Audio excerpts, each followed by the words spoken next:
à tous et bienvenue à l'émission de l'association Flandre-Lys Autonomie. Je suis Audrey Ducas, pilote local Maya pour la Flandre intérieure. Nous sommes réunis pour environ 1 heure d'émission. Initialement, nous devions nous retrouver en présentiel. Le contexte actuel dans lequel nous nous trouvons a fait que nous avons pris la décision d'organiser des émissions en direct sur Zoom. Elles sont au nombre de 3 pour toucher un maximum de personnes. Avant d'entrer dans le vif du sujet, nous retrouvons le président et la directrice de l'association Flandre-Lys Autonomie à Castres. Bonjour Pierre Bourgeois, président de l'AFLA. Bonjour, Stéphanie Zinout, directrice de l'AFLA.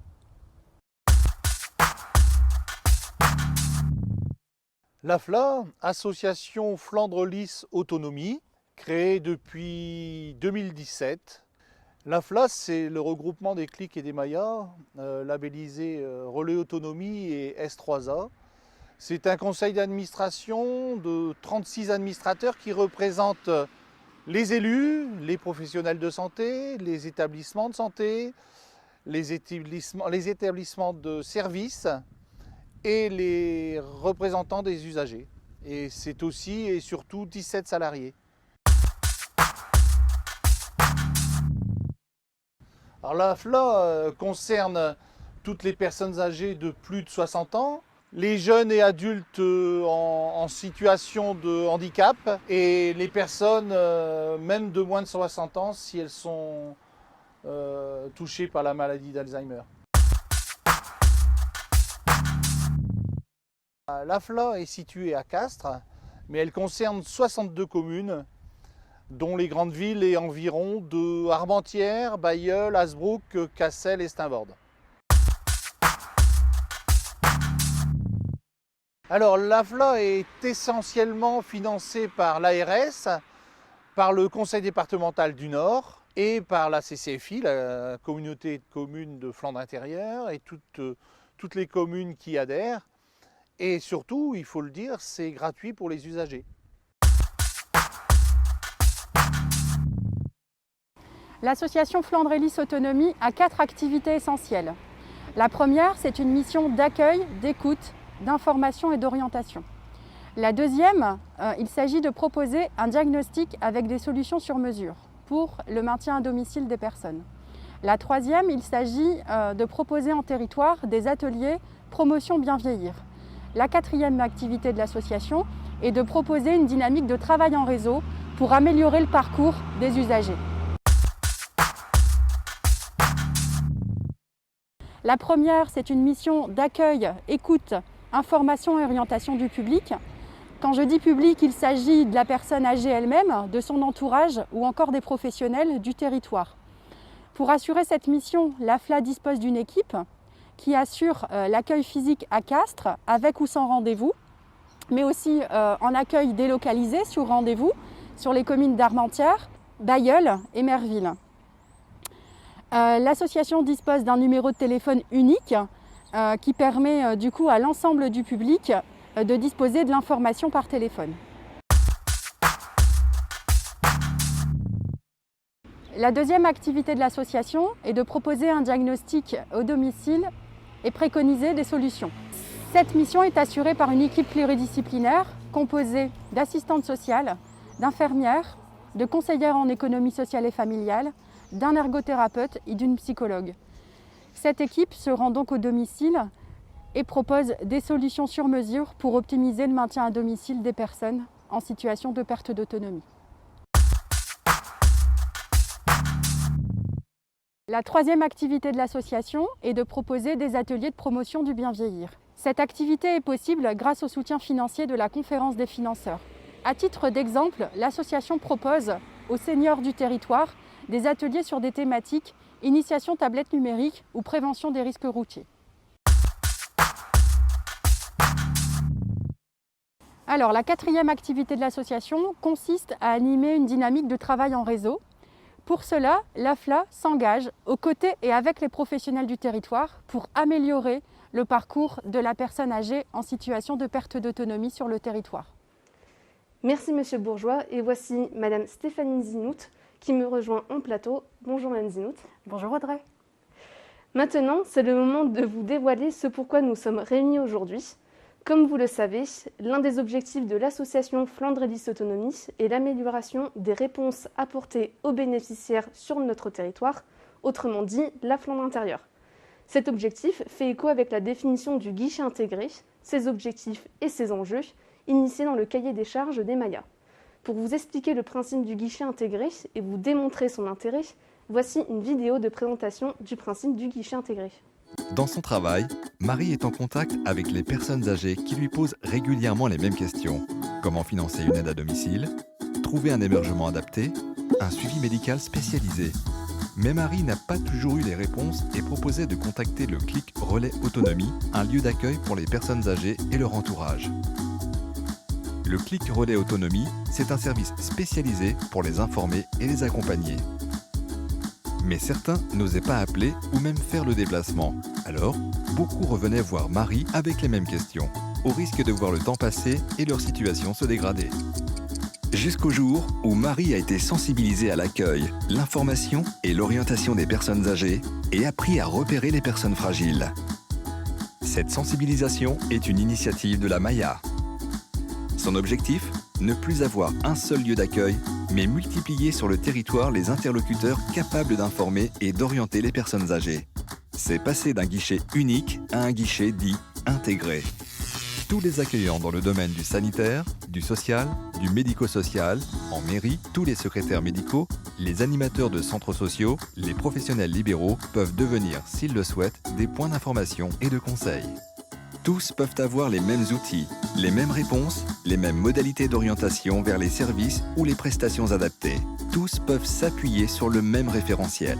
Aujourd'hui, Marie sait qu'elle apportera la bonne réponse au bon moment, au bon endroit et à la bonne personne. Elle a gagné en efficacité. Après avoir visionné cette vidéo, vous comprenez bien que pour le bon fonctionnement d'un guichet intégré sur un territoire, il faut concevoir et mettre en place des outils. Pour nous, il ne suffisait pas de vous faire savoir que des outils existent en allant pour l'un sur tel site, pour l'autre sur une telle plateforme, mais bien de vous en faciliter leur accès. C'est pourquoi l'association Flandre et Lys Autonomie a créé et développé un portail unique que nous allons dès à présent vous présenter au travers une autre vidéo.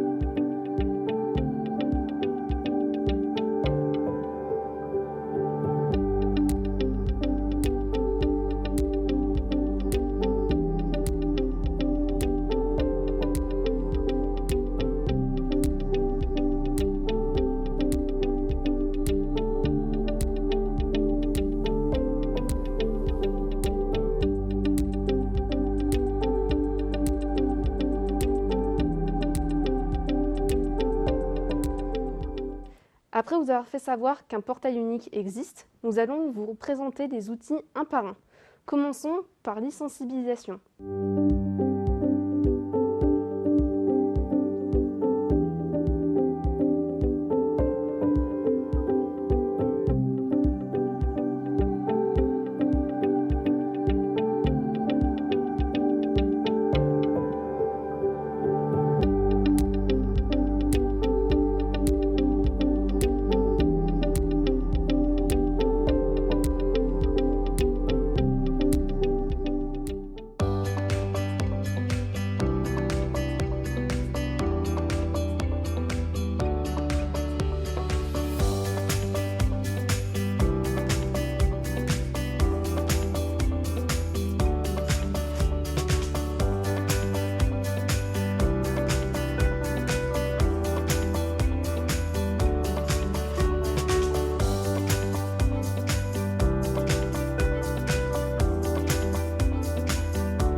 Vous avez pu vous rendre compte que ce format vous permettra un accès illimité, 24 heures sur 24, 7 jours sur 7, pour vous replonger dans la présentation de chacun des outils du guichet intégré.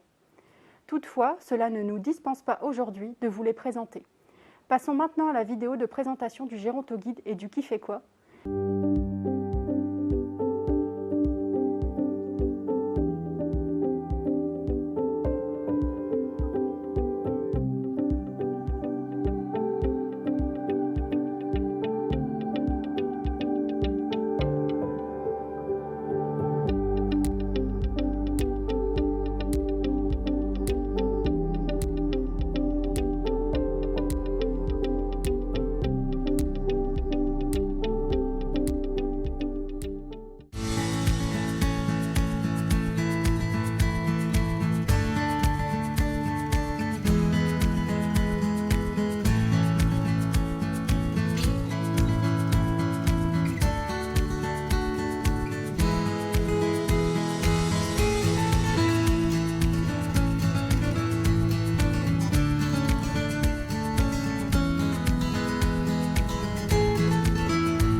Au travers de cette vidéo, vous constaterez que ces deux outils, notamment le Qui fait quoi, vous permettront de mieux accueillir, informer et ou orienter le public en perte d'autonomie issu du territoire de la Flandre intérieure. On est d'accord que, dans cette configuration, vous avez donc à votre disposition tous les contacts pour répondre à la demande seule. Toutefois, il existe des situations dans lesquelles la délivrance d'une information simple ne suffit pas, où il s'agit d'une situation plus complexe. Dans ce cas, il existe un dernier outil que vous connaissez probablement déjà. Cet outil est la fiche d'orientation partagée, dite FOP. Cependant, la version que vous connaissez a été modernisée, ce que nous vous laissons découvrir dans la vidéo suivante.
Cette 4e vidéo a permis de vous présenter la version digitalisée de la FOP, appelée FOP-FIGI. Sachez que cette version est développée à titre expérimental sur notre territoire et est soutenue dans son expérimentation par l'Agence régionale de santé Hauts-de-France. Par conséquent, il est opportun à ce stade de vous préciser que la FOP-FIGI est à utiliser uniquement pour les orientations du public qui réside sur l'une des 62 communes de la Flandre intérieure. Nous en avons terminé avec la présentation des outils du guichet intégré. Afin d'inciter les partenaires à entrer dans une dynamique de travail en format guichet intégré, nous avons conçu une vidéo promotionnelle intitulée l'AFLA Innove. Découvrons-la ensemble. L'association Flandre et Lys Autonomie innove et accompagne les structures sur le territoire de la Flandre intérieure. En tant qu'agent d'accueil, votre quotidien est rythmé par des demandes diverses de personnes âgées, de personnes vivant avec un handicap ou encore de leurs aidants. Ménage, courses, habillage, toilettes, les besoins identifiés et les réponses apportées ne sont pas toujours une évidence. C'est pourquoi l'AFLA vous accompagne avec les outils du guichet intégré. Ces outils s'adaptent à 2 situations de votre quotidien. Première situation, si vous êtes en mesure d'orienter seule la personne, vous pouvez vous appuyer sur 2 outils, le Gérontoguide et le Qui fait quoi. Deuxième possibilité, si vous êtes face à une situation qui vous questionne ou vous met en difficulté, l'AFLA met à votre disposition un 3e outil pour orienter efficacement les personnes. Cet outil est la FOP-FIGI. Son principe est simple. Connectez-vous sur votre compte FOP-FIGI et remplissez une FOP-FIGI en ligne. Elle sera automatiquement envoyée au service compétent. En un clic, votre demande est transférée. Le service destinataire contacte dans les meilleurs délais la personne pour poser un diagnostic plus précis de la situation. Avec votre compte, vous suivez l'évolution de vos FOP-FIGI à tout instant. Vous êtes intéressé ? Alors inscrivez-vous gratuitement sur le site www.flandrelysautonomie.com. Connectez-vous avec votre login et votre mot de passe et suivez la formation. Elle se compose de 3 modules, le guichet intégré, le Gérontoguide et le Qui fait quoi, FOP et FOP-FIGI. La formation est rapide, 15 minutes par module suffisent. Elle est accessible en ligne 7 jours sur 7, 24 heures sur 24, depuis votre smartphone, votre tablette ou encore votre ordinateur. À l'issue de cette sensibilisation, vous serez contacté par l'AFLA et obtiendrez le label du guichet intégré Filis Aide. Inscrivez-vous dès maintenant sur le site www.flandrelysautonomie.com. Si vous avez des questions, contactez l'AFLA par mail sur la boîte contact.asso.flandrelys@gmail.com ou par téléphone au 03 59 26 03 20. Ensemble, apportons la meilleure réponse au bon moment. Au travers de cette dernière vidéo, vous avez pu découvrir qu'une labellisation est prévue. Elle sera réservée aux seuls professionnels ayant participé à l'ensemble des modules. À chaque fois qu'un d'entre vous aura terminé le programme d'e-sensibilisation, il sera contacté par un des membres de l'équipe de l'association Flandre et Lys Autonomie. Vous vous verrez alors remettre la boîte à outils du guichet intégré, ainsi qu'un visuel à apposer en vitrine ou encore à afficher au sein de vos locaux. Nous espérons vous avoir donné envie de vous inscrire et surtout de faire vivre le guichet intégré de notre territoire, la Flandre intérieure. Avant de nous quitter, je vais vous rappeler que l'émission sera disponible dès la semaine prochaine en replay sur notre chaîne YouTube, donc la chaîne YouTube Association Flandre et Lys Autonomie, que vous avez simplement à taper dans le module de recherche dans YouTube. Et je vous rappelle également que dès la semaine prochaine, nous vous enverrons un mail avec le lien pour le replay, mais également avec le formulaire d'inscription pour vous inscrire au module d'e-sensibilisation. Eh bien, il me reste à remercier chaleureusement l'équipe technique qui a réalisé cette émission d'information, nos salariés de l'AFLA qui font un travail extraordinaire au service de la population en Flandre. Et pour que ce travail au service de la population soit gratuit, je dois remercier nos financeurs, l'ARS, le conseil départemental du Nord et les 62 communes qui nous aident, dont les 50 de la CCFI. Merci à tous.